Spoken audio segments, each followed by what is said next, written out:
চুয়াডাঙ্গার জীবননগরে ভারতের সীমান্তরক্ষী বিএসএফের গুলিতে শহীদুল ইসলাম নামে এক যুবক নিহত হয়েছে। গতকাল বিকেলে উপজেলার গয়েশপুর সীমান্তের ঘটনা। নিহতের স্বজনদের দাবি, সীমান্তবর্তী মাঠে গরুর ঘাস কাটতে গিয়েছিলেন শহীদুল। এ সময় বিএসএফ তাকে লক্ষ্য করে গুলি ছোড়ে। এতে ঘটনাস্থলেই নিহত হন তিনি। তবে স্থানীয়রা বলছেন, শহীদুল সহ বেশ কয়েকজন মাদক আনতে গিয়ে ফেরার পথে বিএসএফের মুখে পড়েন।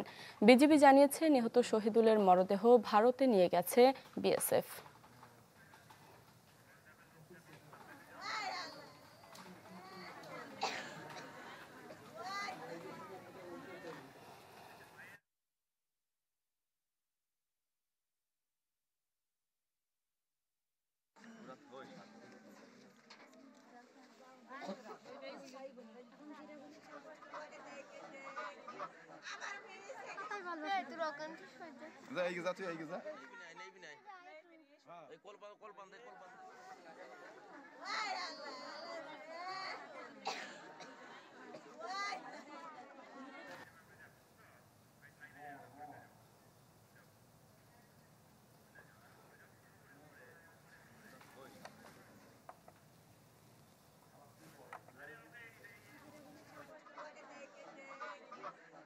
এই বিষয়ে আরো খবর জানাতে সেখান থেকে যোগ দিচ্ছেন আমাদের সহকর্মী রেজাউল করিম লিটন। লিটন, সেখানকার বিস্তারিত কি খবর রয়েছে জানাবেন? শারমিন, আমি ঠিক আছি, আমার পিছনেই দেখছেন ভারত সীমান্ত। এখান থেকেই বিজিবির যে 58 ব্যাটালিয়ন তার সীমান্ত এলাকা শুরু। এটা পিছনে গয়েশপুর সীমান্ত এলাকা।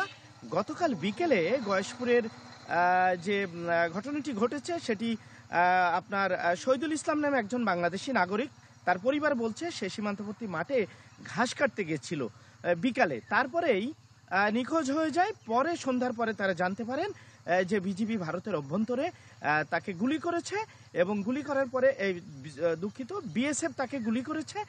গুলি করার পরে ভারতীয় সীমান্তরক্ষী বাহিনী বিএসএফ আহত অবস্থায় তাকে হাসপাতালে নেওয়ার পথে সে ভারতে মারা যায়।